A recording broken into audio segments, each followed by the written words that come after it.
Hey y'all, welcome back to Black Queer Canon, the podcast. I'm Tre'vell Anderson. And I'm Mikelle Street. We're your hosts with one clear vision in mind: to put some respect on Black LGBTQ plus characters. Yes, on this, our inaugural season, we are crafting our very own canon of Black LGBTQ plus characters across film and television, okay? And we'll be joined by some fabulous folks to help us break it all down. We're a few episodes in at this point, so you know this gig, okay? Mikelle, tell the people who we are adding into the canon this time. In the cutthroat world of Baltimore's drug trade, we'd find one Omar Little. Omar is a shotgun-toting, stick-up man turned Rpbin HOod who robs drug dealers to benefit his community, and we call that mutual aid. So initially, one of the things that's really interesting about Omar is that he was initially only set up for like a few episodes. I think he was supposed to be, like 7 episodes or something like that.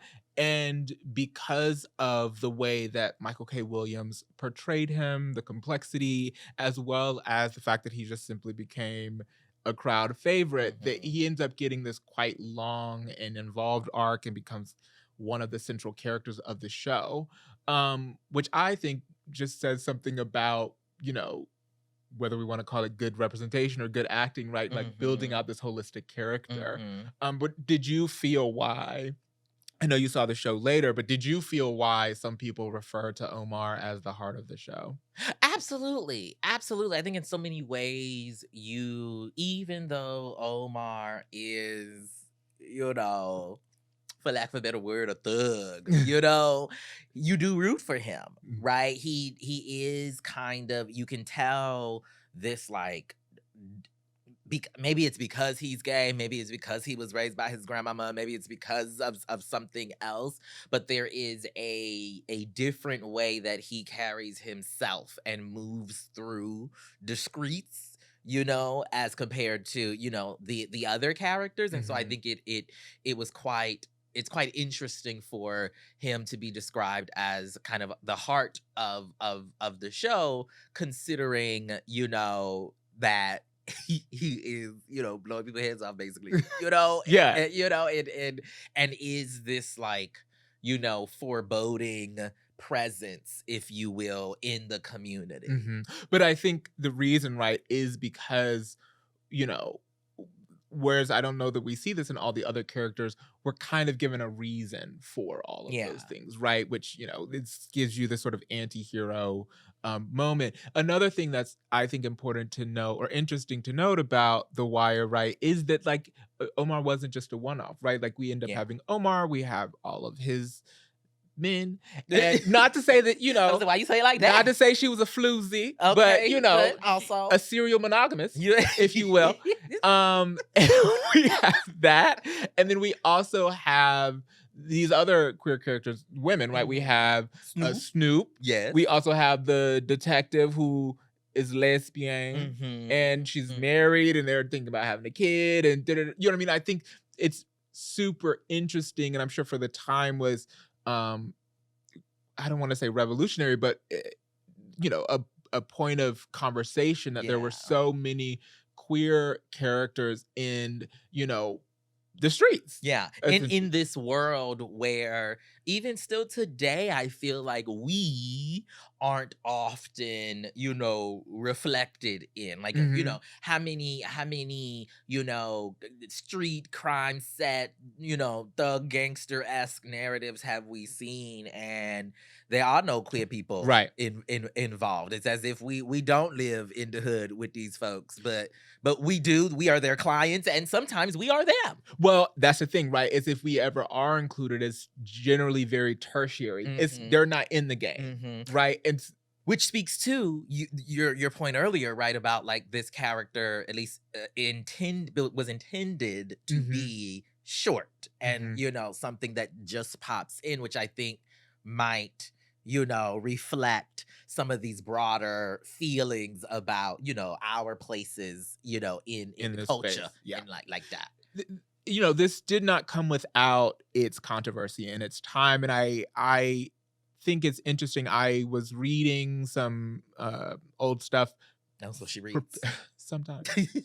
People and stories. Oh, But period. sometimes I was reading the story, started doing research for this, and I found this old report about this old interview that Michael K. Williams did on Hot 97 with Sway in the Morning, while he was promoting the show. And I think it's important to kind of, while we are able to reckon with, analyze the show, looking back, I think it's important to view how people were receiving it at the time. So I just want to read a little bit from this article. Excuse me if my reading is bad, but so it says, the actor, which they're referring to, Michael K. Williams, and this is from The Advocate in 2003. The actor had his first face-to-face confrontation with homophobia in a recent radio interview on New York City's Hot 97 with DJ and MTV personality Sway, who objected to a steamy love scene Williams had enacted with Ernest Waddell playing Omar's on-screen lover, Dante. So then Williams says, he ambushed me with homophobia. He said that he was personally repulsed by the scene and said it was morally outrageous. Then I got the same thing from callers in the show. One guy who was Jamaican called me a bati boy. If you don't know, that's a slur. Well, you don't know. You mean look it up. But also context clues. Right. Anyway, so then the story continues. Sway later got flack for his on-air behavior, says William, almost got fired from Hot 97. And so I think it's important to remember that context of, we kind of look at it now, we're like, that was kind of cool and, groundbreaking. But I think, you know what I mean? If the actor playing him is being told that he did something morally outrageous, reprehensible, that I can chastise you on my radio show, that's crazy to me. But that also in the early 2000s, even now, right, folks are often up in arms, and we talking about our folks, okay, are often up in arms about these open, I was gonna say graphic, but it's not really graphic, right? Like the scene in question, by today's standard, correct. That's not important. Steamy, at all. Well, it was a little steamy. They were perspiring. But whether it wasn't giving HBO steamy. Exactly. That type of reaction would make you think that they are fucking. Yes, and that is not what happened at all. At all. It's so interesting to me that how people can, and I think what even more interesting is that it wasn't that Sway felt so impassioned that he criticized the writers or all that stuff, but to take it to the actor, as if like, you should have been in that room and said, we don't do this. Well, this is a separate point, but this whole recurring conversation about Black men playing gay, playing drag queens, etc. Somehow being bad for the Black man, in everyday life, that is playing out in this situation, right? Which shout out to Sway. maybe he's learned so much since then. He absolutely has. They've talked about it since then, but I think it's important to remember what was said at the time. Absolutely. Right? This is a great place to take our break. When we come back, we'll be here talking with screenwriter Kirk A. Moore about all things Omar Little.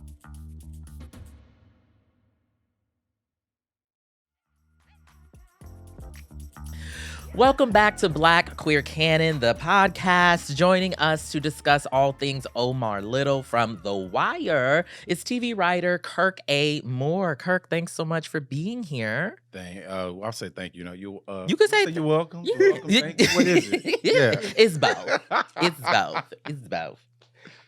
So I thought the best place to start was, I assume that you are quite a consumer of television. So I'm curious if you started watching The Wire just when it first came out, or if, you watched it later. No, I did. I watched it when it first came out. I want to say The Wire came out in 2002. So I was a senior. I think I had actually, when it came out in the summertime, I had just graduated college.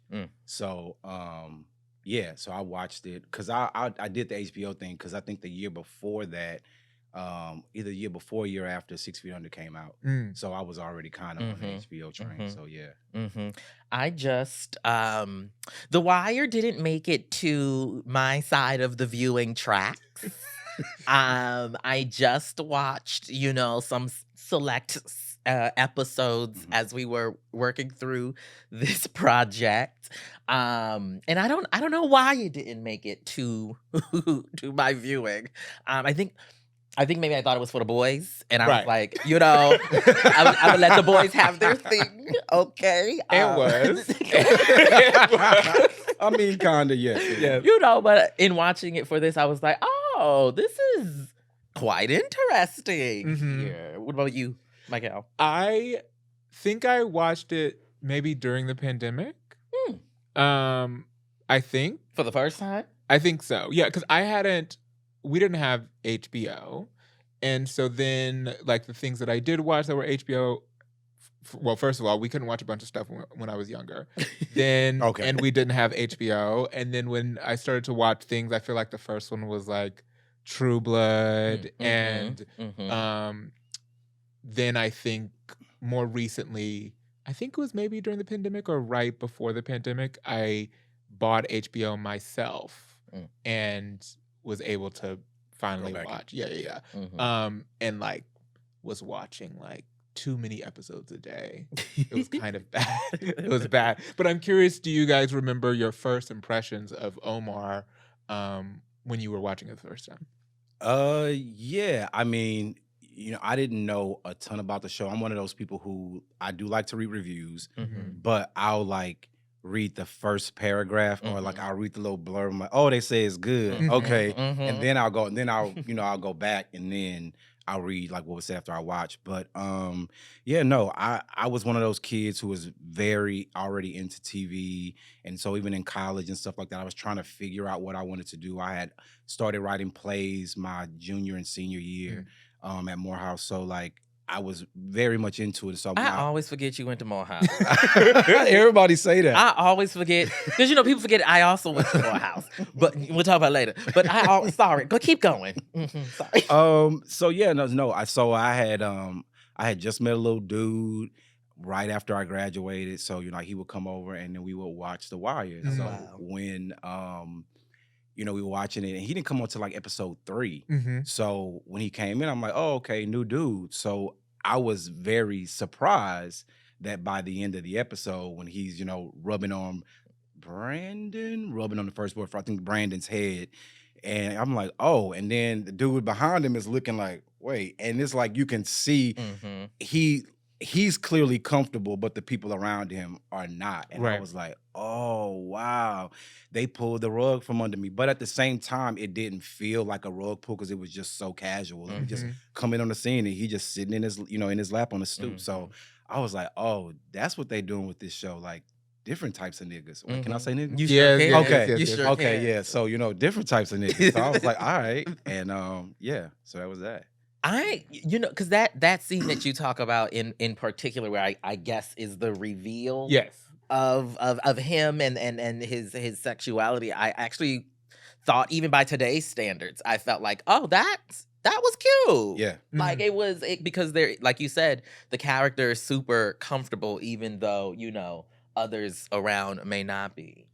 I mean, I want to talk about that scene partially because I think it raises the question of whether, obviously, he accepts himself, and obviously his lovers accept themselves, but whether or not the people around him, I think people always say like, oh, they respect him. And sometimes I question, do we feel that the community around him respected him, or did they respect the violence?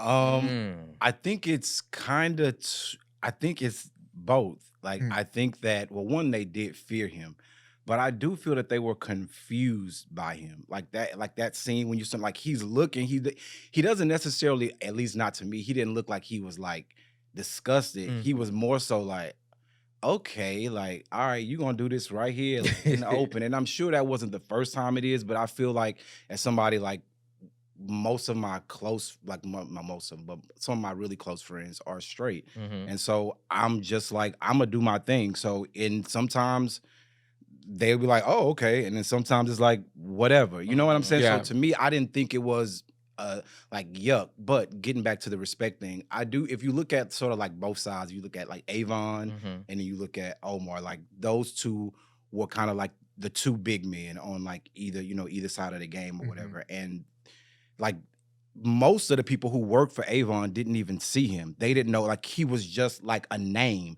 but just based on sort of perception and everything, like he got respect. Same thing from Omar. Like I feel like Omar used his masculinity in a way to earn the respect of these people and the fear of it. And then also he, to me, understood when to use it in a way that the straight characters, to me, particularly Avon, which is why he was always in jail every season, partly because he didn't know how to hone it in, or like it was constantly like, I got to do more, I got to do more, I want more, I want more. And so I feel like with Omar, it was like, all right, this is who I am, but like y'all going to, part of it is like, I don't even know if he wanted respect from them. It was just like, this is what I do. Like y'all here, this is what I do. And I don't even know if he cared, but I would say they probably feared him more than they respected him. And I think they were also confused by how could a gay man like be this scary and be this and like, you know, be a step ahead of us and have all of these people on the ground so afraid. So like, yeah, I don't know if they respected him, but they kind of had to. Period. You know what I'm saying? Yeah, I mean, I thought, so one thing I will say is that scene that we're talking about, I didn't receive it in the same way. I thought that the other guy was repulsed, right? I thought there's this like moment where he like is kind of side-eyeing them as like what this is, and I definitely could get that. But then right after that, he sort of kind of makes a pretty quick exit. He's like, I'm gonna get out of here. I gotta go, you know, check on my sister or whatever. And then Omar puts his hand on his shoulder, and to me, it's like you could feel him crawling out of his skin. Obviously, this was all, you know, acting or whatever. But it felt like there was a repulsion. I thought that it was clear that they wanted there to be a repulsion there. And this idea that he was, it's like he accepted Omar as much as he had to get what he wanted. Right. And to the point of like whether it's respect, it's like I think people respected the shotgun.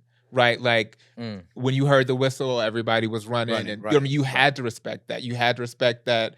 You know, one of his first scenes is blowing off somebody's leg. Like, so I think that is something very different than accepting him as a total person. And although I think that obviously there was some sort of acceptance, but as you were watching, what were you thinking around? Well, I like what Kirk said about how the character like overall utilizes masculinity like in a different way than some of the straight characters who are engaging in the same violence, right? But are not, you know, perhaps as intentional about only or doing their best to only display that when it was necessary, in any particular regard. Because I do think, you know, this character on our canon is like the masculine gay representation, you know,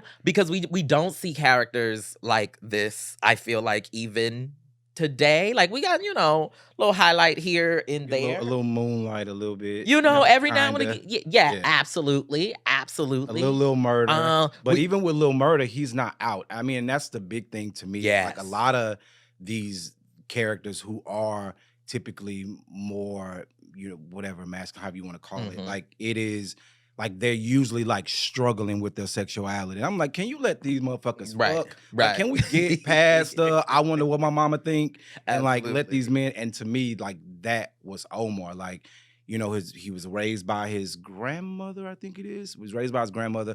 So I think like part of even like his backstory just kind of shows like how he was he was meant to be a different person, and he is a different person from the other people who are there, even though they kind of doing the same thing. But he got a code. Yeah. He don't really curse. Yeah. He only robs drug dealers. He gives that money back to the community. So, you know, he had a different goal absolutely than what they did also. I think that there is something that is always interesting to me is I think that the character gets a lot of credit for showing a different perspective on gay representation. Like you were saying, there's not a lot of super masculine, I don't even know if super is necessary there, representation in media. But I think what it doesn't get enough credit for is the different take on masculinity in general, right? And so obviously there's this like, masculinity that comes from not only dress, but like the aggression. But I think that there is an intimacy there that sort of makes the character holistic, right? Is that he's not that same guy when he's with one of his serial lovers across the show, right?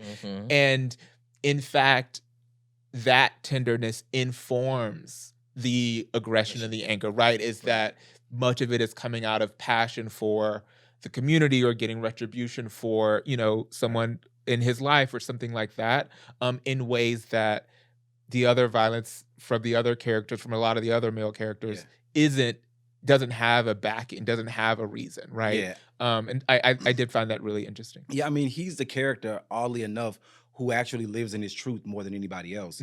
Like there's a scene, oh God, I can't think of what season this is. It was whenever, he was he was an informant. So he goes, he's talking to the lawyer and he's talking to the defense attorney or whatever. And like, they say something like, what do you do for a living? And he like, I rob drug dealers. It's like, whatever, like, what are y'all gonna do?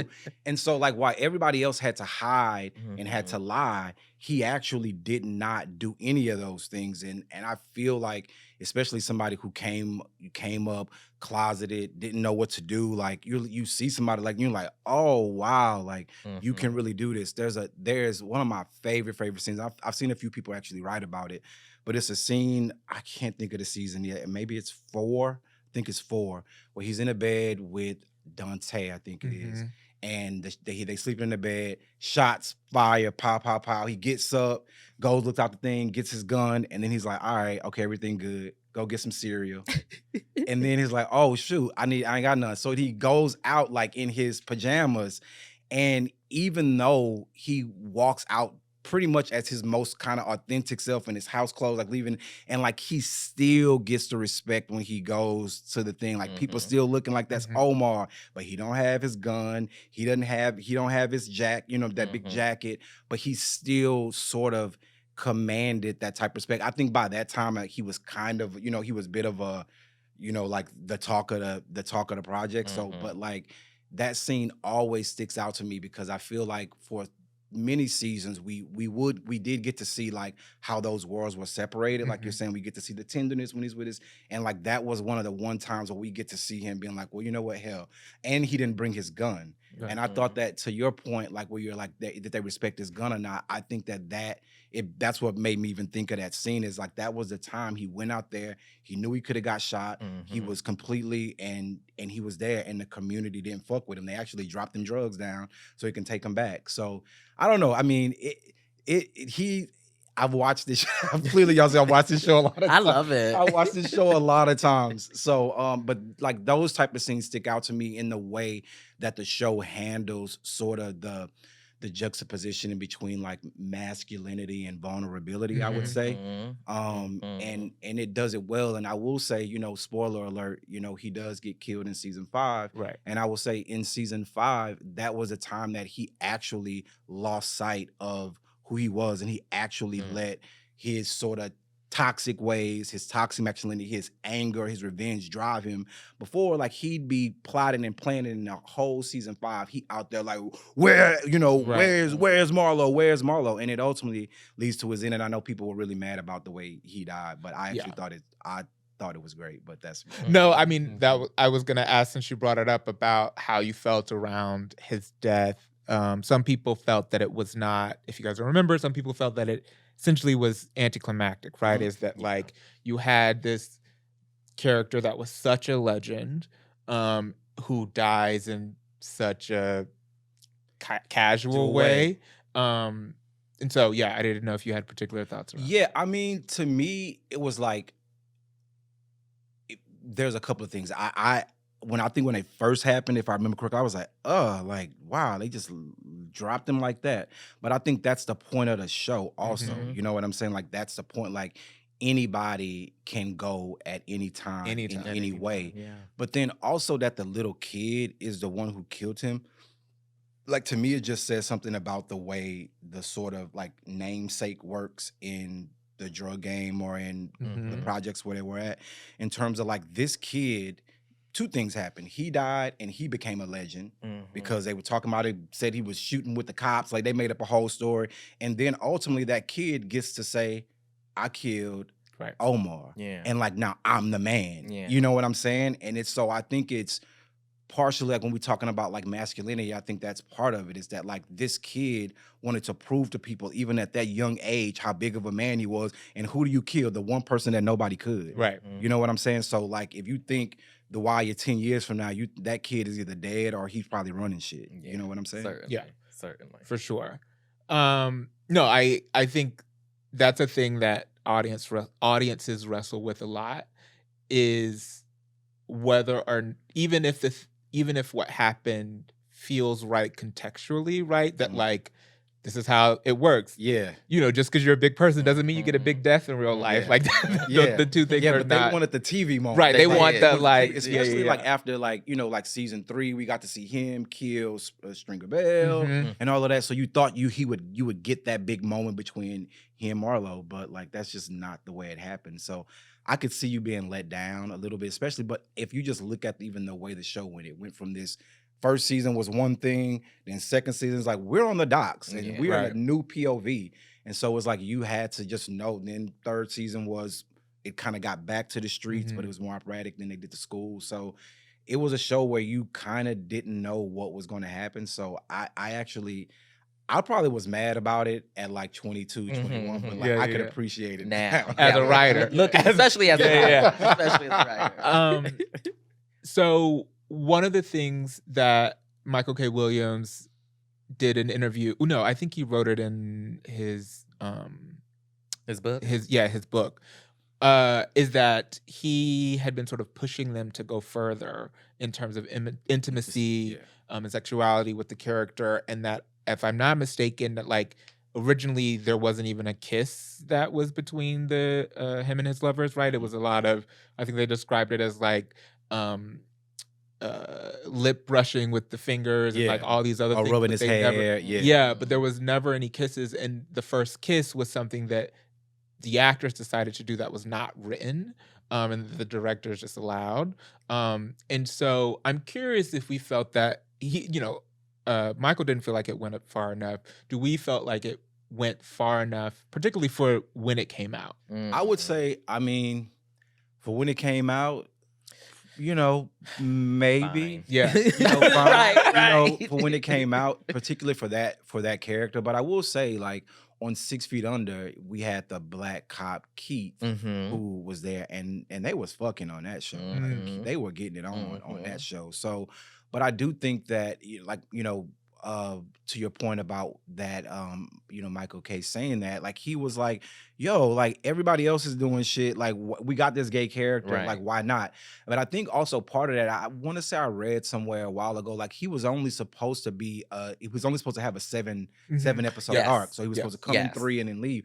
And so, you know, I don't even think they probably even like thought that far initially in terms of, you know, what they wanted to do with that character. And it's also, it's like you said, like, it's a show for the boys. And so, you know, like, if it's that, it's like they want to, I think your executives are audience conscious, and they're knowing they don't want to have people running away from stuff. I mean, even now, like, people were complaining about Lil Murder and Uncle Clifford. Pussy Valley getting too gay, P Valley getting too gay. No, but not even Uncle. I felt like worse than the Uncle Clifford one was when he was with the other guy. Oh, Clarence. Well, that's the actor's Clarence name. is the actor's name. Teak. I feel like there was more of an issue when it was the two of them than it was when he was with Uncle When it was Clifford. the two masculine. Which I think that's exactly what the issue was. Yeah. It was that it was two masculine men as opposed to you know, this sort of gender fluid character as well. Yeah, as, everyone want to get used to it. Mm-hmm.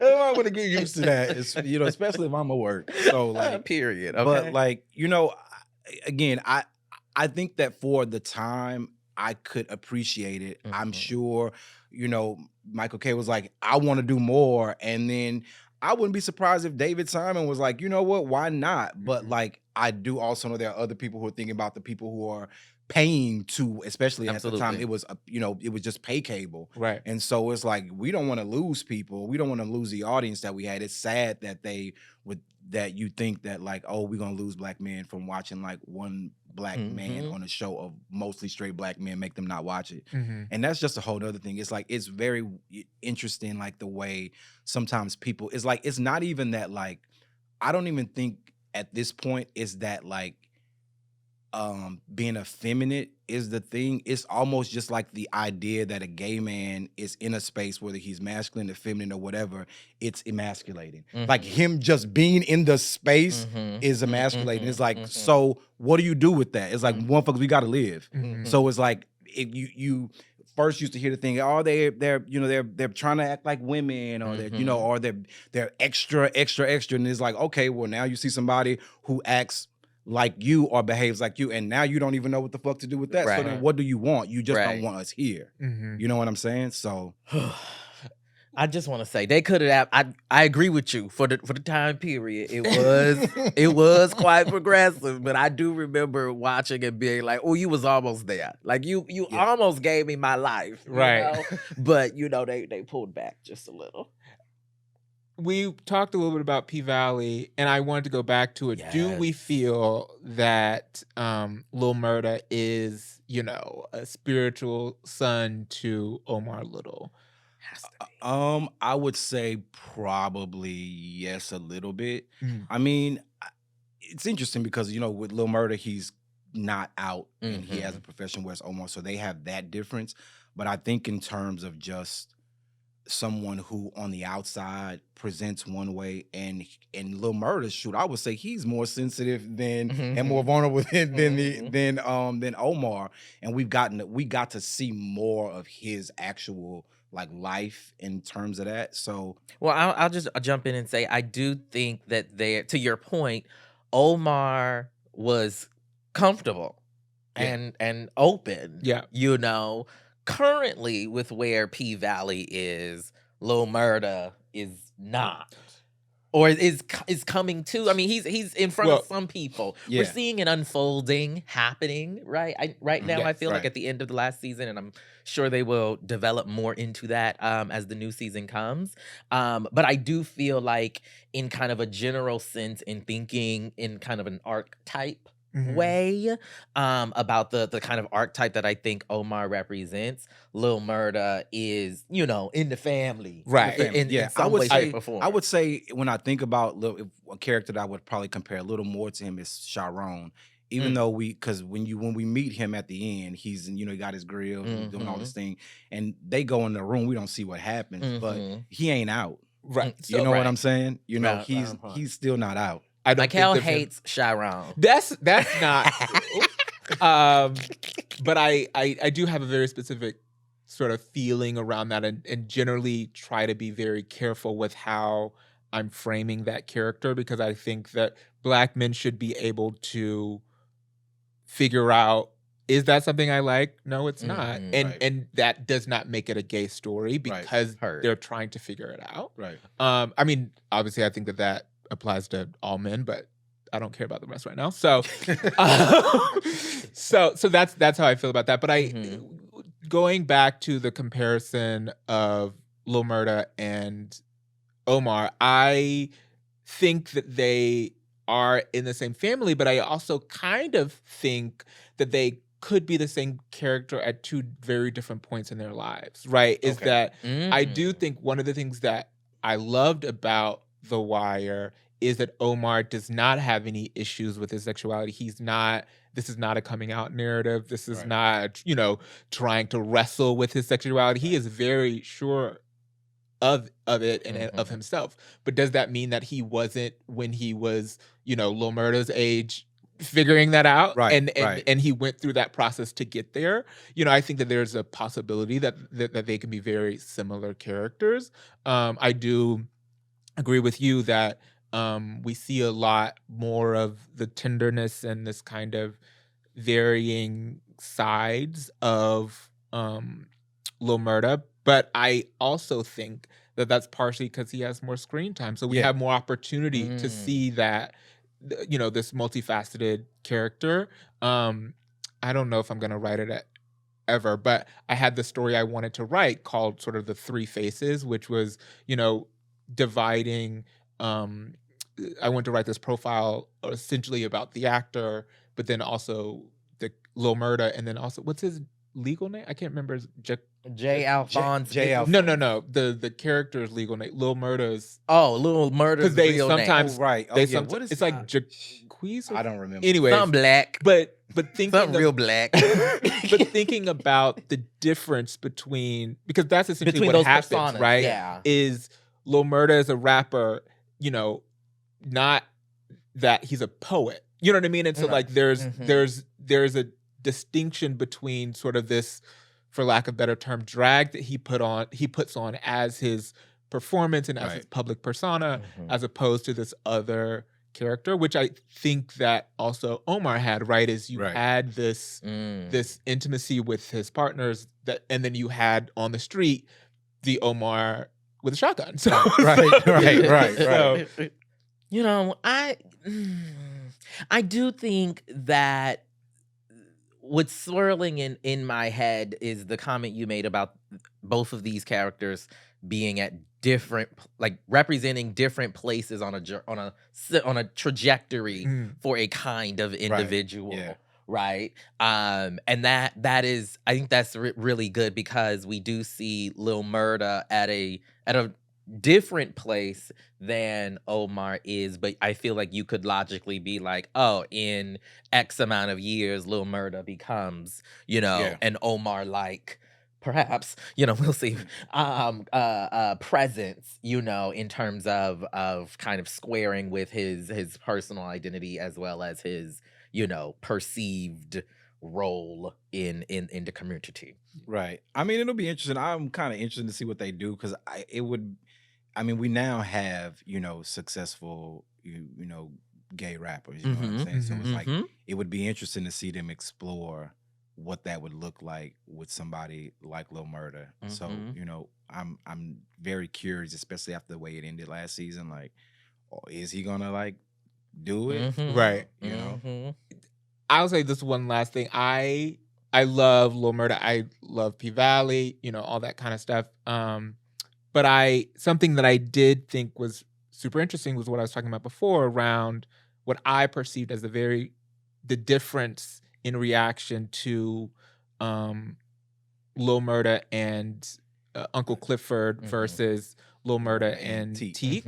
And I think that has something to do with, I'm just gonna say, I think it has something to do with heteronormativity and this idea of sort of like this more masculine figure with this more feminine figure, and as opposed to these two super masculine figures having sex and being together.